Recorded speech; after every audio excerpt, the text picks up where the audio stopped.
Bonjour à tous, bonjour François Clémenceau. Bonjour Guillaume. Chef au JDD et auteur surtout d'un ouvrage sur Hillary Clinton de A à Z. Alors on va parler des États-Unis, de la course à la Maison-Blanche d'Hillary Clinton, mais pas seulement, puisque ça y est, cette course, elle est bien engagée. Hier, c'est un républicain, Marco Rubio, qui s'est lancé justement dans cette course. Qui est Marco Rubio ? C'est un jeune sénateur de Floride. Vous savez qu'il y a 2 sénateurs par État aux États-Unis. Lui donc, c'est le junior sénateur. Il a 43 ans. Il a une longue carrière au Parlement de Floride, où il a passé une dizaine d'années. C'est un enfant d'immigrés cubains. Attention, ce ne sont pas des parents qui ont fui Cuba sous le communisme. Ce sont des parents qui ont fui Cuba d'avant, sous la dictature de Batista.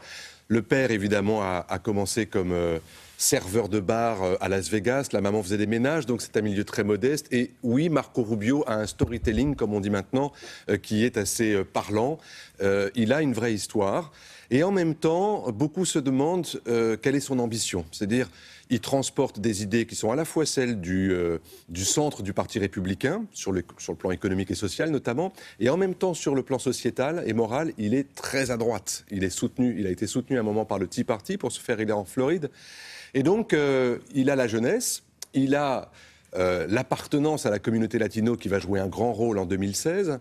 Et il pourrait, je crois, faire un bon candidat à la vice-présidence. Et c'est pour ça qu'il se lance dès maintenant. Parmi les républicains, justement, les prétendants les plus sérieux, si on les évoque en quelques mots, il y aura qui, d'après vous ?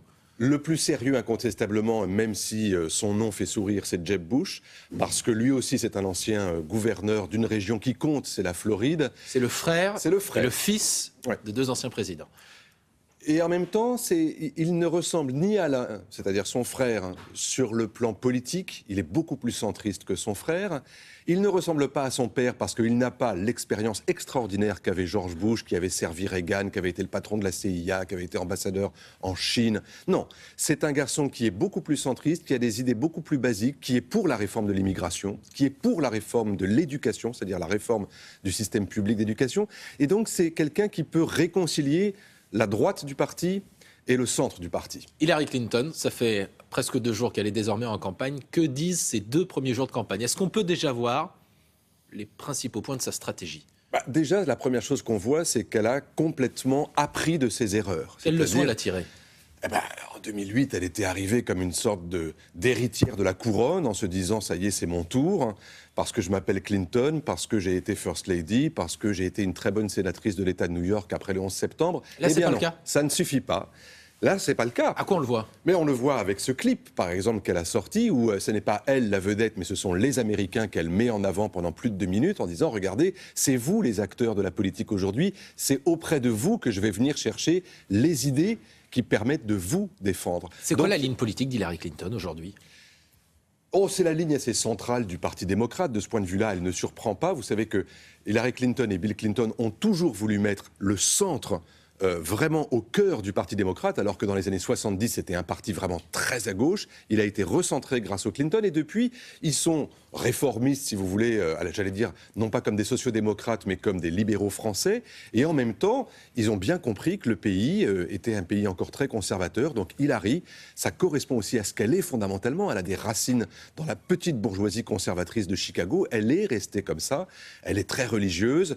Elle est très proche des valeurs morales. Elle estime que les filles ne doivent pas coucher avant le mariage, qu'il ne faut pas regarder la télé après 20h. Donc c'est ça aussi Hillary Clinton, et on ne va pas s'y tromper. Pendant cette élection, elle mettra en avant ses valeurs de droite et en même temps sa politique de gauche. Quelle place pour Bill Clinton ? Très discret depuis 2 jours. Bill Clinton, à mon avis, va rester discret un bon moment. On ne le verra pas trop parce que si on prend encore une fois l'expérience de 2008, il avait commis un certain nombre de gaffes, et certaines d'entre elles assez cruelles, pour Barack Obama, et ce qui avait eu un très mauvais retentissement sur la candidature de son épouse. Lui aussi croyait que c'était fait, que c'était acquis, qu'il n'y avait pas beaucoup à se battre. Et en fait, ils avaient sous-estimé Obama. Cette fois-ci, je pense qu'ils ne referont pas la même erreur de sous-estimer les autres candidats, y compris les candidatures au Parti démocrate, qui ne sont pour l'instant que des candidatures de témoignage, mais ils vont faire très attention. Et s'il y a un Clinton que vous allez voir, oui, c'est Chelsea, sa fille.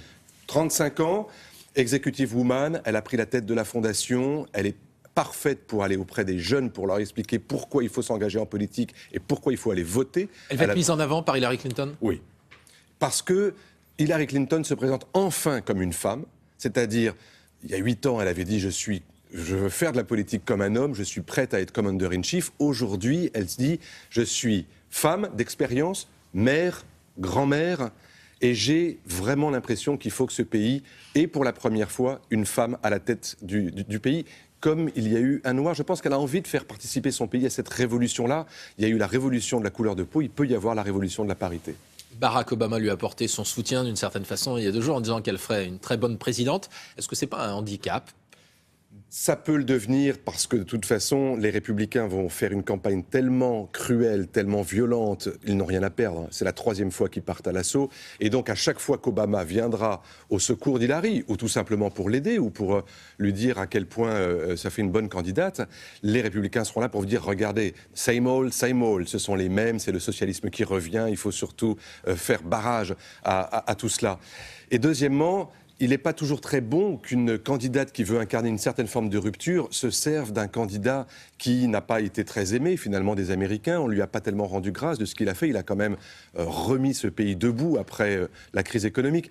Donc, souvenez-vous, en 2000, lorsque Al Gore, vice-président de Clinton, se présente, il refuse le soutien de Clinton. Elle va refuser son soutien ou on va les voir côte à côte pendant la campagne ? Non, je pense qu'on les verra à un certain moment côte à côte, notamment probablement au moment de la convention démocrate. Mais je ne suis pas sûr que Barack Obama veuille s'imposer dans cette campagne. Il sera disponible, mais il ne voudra certainement pas s'imposer en présentant Hillary comme étant celle qui doit lui succéder. Dernier point, que souhaitent les Américains ? Est-ce qu'on a des sondages ? Est-ce qu'il y a une volonté d'alternance, d'aller voir chez les Républicains ? Que dit l'opinion américaine aujourd'hui ? Vous savez, l'opinion américaine, en tout cas celle qui vote, est terriblement déçue et impatiente. Elle a voté 2 fois Obama, avec une certaine forme de courage intellectuel, d'audace, et en même temps d'espoir, et cet espoir a été douché, en tout cas pour la classe moyenne américaine, qui a énormément souffert de la crise et qui ne s'en est toujours pas relevée. Mais en même temps, il n'y a pas une folle confiance dans les républicains. Les citoyens voient ce qui se passe au Congrès. Les républicains ont bloqué le Congrès, ont paralysé la machine. Il y a 13% d'opinion favorable. En France, c'est pour François Hollande. Là-bas, c'est pour le Congrès. Le Congrès ne marche pas. La politique ne marche pas. Washington ne marche pas. Et donc, ça va être très compliqué pour les Républicains de dire on est capable de faire autrement. Merci beaucoup François Clémenceau, je rappelle votre ouvrage Hillary Clinton de A à Z aux éditions du Rocher. C'est à vous William. Merci beaucoup, vous saurez tout dans quelques instants.